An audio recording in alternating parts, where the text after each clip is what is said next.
పిచ్చోళ్ళ చేతుల్లో ఒకడేమో అమ్మవారి ముత్యాలమ్మ అమ్మవారిని కాలుతో తన్నేసి పడగొట్టేస్తాడు.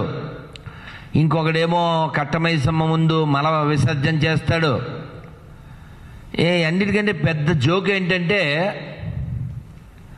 ఇలాంటి పని చేసేటువంటి పదాలు ఏ వాడాలో మరి కొన్ని పదాలు. సో అటువంటి వారిని పిచ్చోళ్ళు అని ముద్రేసి హిందూ సమాజాన్ని ఏమనుకుంటుంది ఈ ప్రభుత్వం అనేది తెలియాలి. అది పిచ్చి మతం అని మాకు అర్థమైంది. ఆ పిచ్చోళ్ళు మాకు భయ్యాలు కాదని మాకు అర్థమైంది.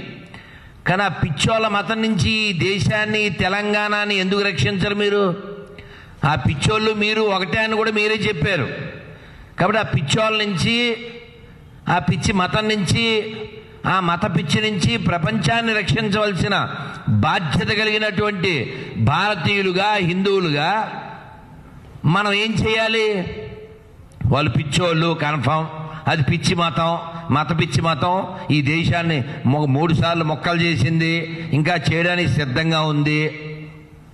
ఒక రాజకీయ పార్టీ నాయకుడు ఒక ఎమ్మెల్యేగా ఉండి ఒక రాక్షసుడి మాదిరి మీరు తప్పుకుంటే పోలీసులు హిందువులందరినీ 15 నిమిషాల్లో చంపేస్తాము అన్నటువంటి ఒక రాక్షసుడి యొక్క మాటలు రికార్డెడ్గా ఇప్పటికీ సోషల్ మీడియాలో దొరుకుతుంటే వాడిని ఏమీ చెయ్యకుండా ఇప్పుడేదో కొత్తగా హేట్ స్పీచ్ తీసుకొస్తాము అంటున్నారు. అందులో మీ యొక్క ఉద్దేశం ఏం కనబడుతుంది? అది కూడా ఎక్కడ చెప్పారు? ఒక మామూలు సభలో చెబితే వేరే. ఇంకొక పెద్ద జోక్ ఏంటంటే ఈ తెలంగాణ రాష్ట్రంలో ఆ మధ్య కులగణన అనేది జరిగింది. అది ఎవరు చేశారు? ప్రభుత్వమే చేయించింది. ఈ కులగణనలో ఎంతమంది క్రైస్తవులు ఉన్నారు ఈ రాష్ట్రంలో? ఒక్కడు కూడా లేడు. ఆకాశ పుష్పం అని అంటారు, ఉంటుందా? ఆకాశ పుష్పం ఉంటుందండి? ఏదో మల్లి పుష్పమో, జాజి పుష్పమో, మందార పుష్పమో ఉంటుంది. సో ఆకాశ పుష్పమో వెర్రి పుష్పమో నాకు తెలియదు. మరి అది ఏ పుష్పమో, పుష్ప3 ఏమో నాకు తెలియదు. అసలు ఈ పుష్పాలు లేని పుష్పాలకి మొన్న 30 కోట్లు ఎంతో ఖర్చు పెట్టడం ఏంటి? లేని పుష్పాలకి సెలబ్రేషన్కి చర్చికి 7,000 ఇవ్వడం ఏంటి? అంటే ముందు ఎవరి మీద చర్యలు తీసుకోవాలి? లేని మతం, లేని మనుషులు, రాజుగారు దేవతా వస్త్రాలు. ఆ దేవతా వస్త్రాలు రాజుగారికి వేస్తే సరిపోద్దేమో, సెట్ అయిపోద్ది, హిట్ కూడా అయిపోద్ది. ఏం జరుగుతుంది తెలంగాణలో? లేని మతమా? పిచ్చి మతం ఒకటా? వీటికి మళ్ళీ డబ్బులు ఎక్కడి నుంచి ఇస్తున్నారు? Tax payers. అంటే ఎవరు? పబ్లిక్. డెమోక్రసీ అంటే ఏంటండి? For the people, by the people, of the people. దీన్ని కొంచెం మార్చినట్టుగా ఉండలే? బియువై బై, ఆ బై లేదు ఇక్కడ. ఫర్ లేదు, ఆఫ్ ఇంకో ఆఫ్. అది కనబడుతుంది కదా, వినబడుతుంది కదా. కాబట్టి ప్రస్తుతం ఇన్ని దేవాలయాల విధ్వంసం ఇక్కడ జరుగుతుంది, దానికి రుజువులు కనబడుతున్నాయి. అయినా కూడా ఒక పెద్ద స్థాయిలో అంటే ముఖ్యమంత్రి స్థాయిలో ఉన్న వ్యక్తి హిందువులు యొక్క డబ్బుతో, దేవాలయాల నుంచి వచ్చే డబ్బుని వాడుకుంటూ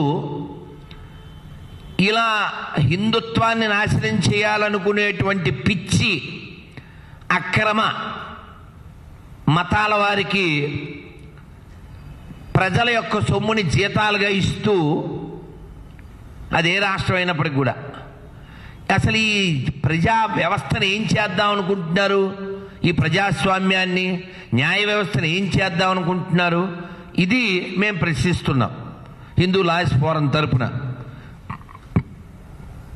ఎందుకంటే ఈ దేశంలో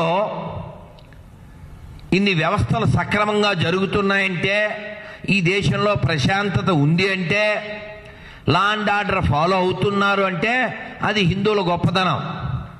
హిందువుల వలన ఎక్కడా లా అండ్ ఆర్డర్ ప్రాబ్లం రాలేదు, రాదు. సెక్యులరిజం ఉందంటే అది హిందువుల వలన మాత్రమే ఉంది. ఈ మాట నాది కాదండోయ్. ఇందాక మా గోశాల శ్రీనివాస్ గారు చెప్పినట్టు నేను చెప్తున్నా అన్నట్లేదు. కేకే మహమ్మద్ గారు చెప్పారు. కేకే మహమ్మద్ గారు చెప్పారు, ఆర్కియాలజిస్టు, ఈ దేశంలో రాజ్యాంగము, ఈ దేశంలో సెక్యులరిజం ఎప్పటిదాకా ఉంటాయి? Until Hindus are majority only. కాబట్టి గౌరవనీయ తెలంగాణ రాష్ట్ర ముఖ్యమంత్రి గారు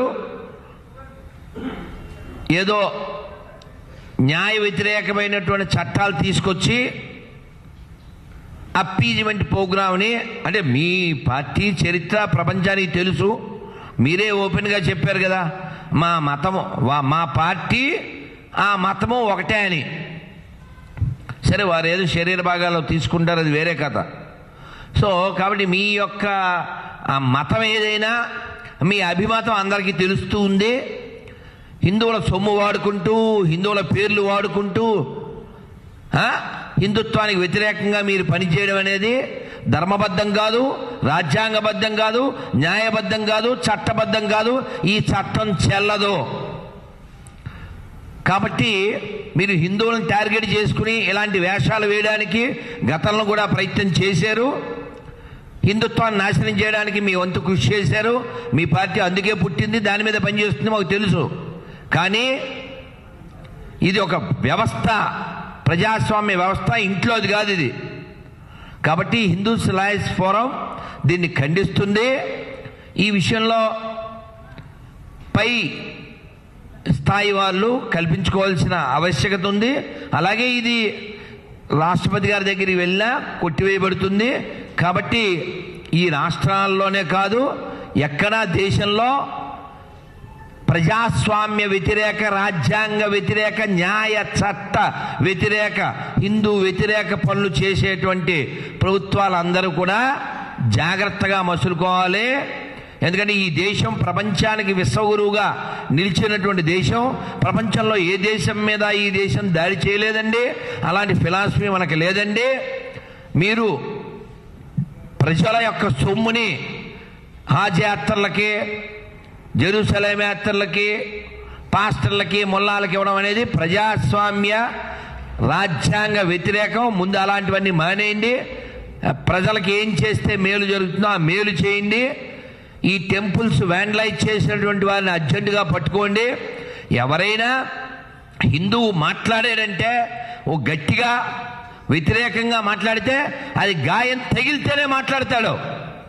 కావాల్సి చెక్ చేసుకోండి.